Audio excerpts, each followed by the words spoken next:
Hello YouTubers. Little update on my progress on this thing. Got the hot water heater out right there. I tested it. It's working beautifully. There it is there.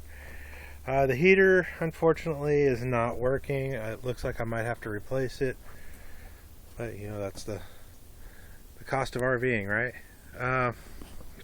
I got a lot of this stuff torn out.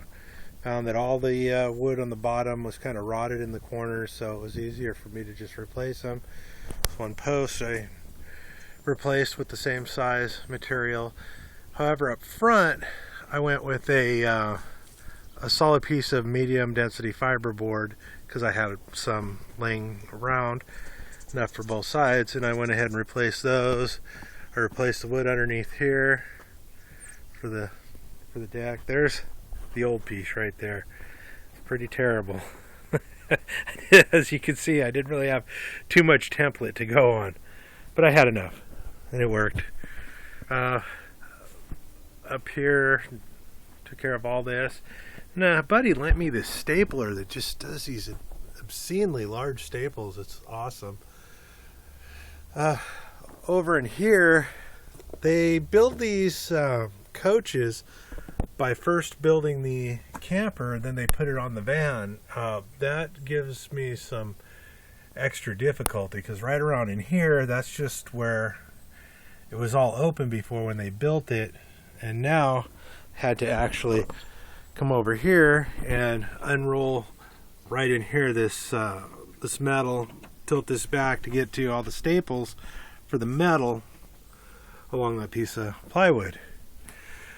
Today this will be getting a new roof right there and some paneling, so that should be pretty nice. And for the inside of this, my wife's anemic and she gets very cold, so I'm going to need to seal everything really well so it can stay nice and warm for her. So I'm going to use some white mastic inside the walls to paint a seal on all the paneling and everything. It should also help run off water too. This guy right here is not terrible, but there's some spots where it's just not going to hold staples, so I'm going to go ahead and replace those with two more boards that I have. Was hoping to do one side and then the other for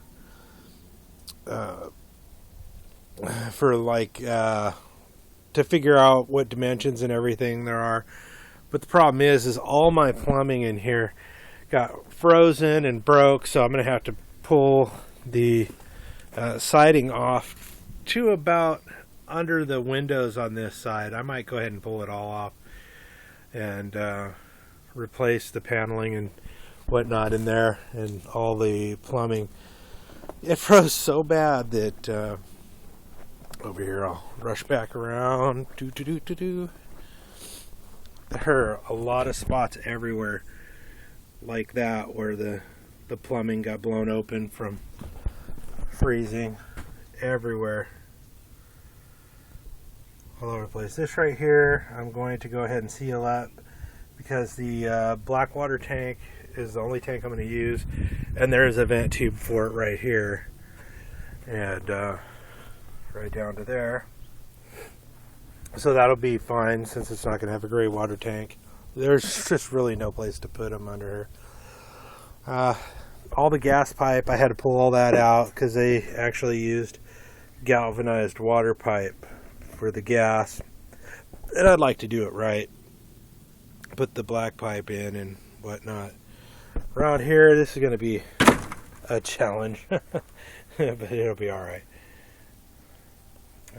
Just not knowing where exactly things are supposed to line up is kind of difficult, but I did do some measurements for guidelines, and I'm not going to go too wide, and then as I get stuff done I'll put the aluminum over it and make adjustments as necessary. This whole corner obviously needs to be replaced, and I do have the measurement for the height there, so that's just going to be a matter of cutting it in. And that's about it. take care, and I'll talk to you later.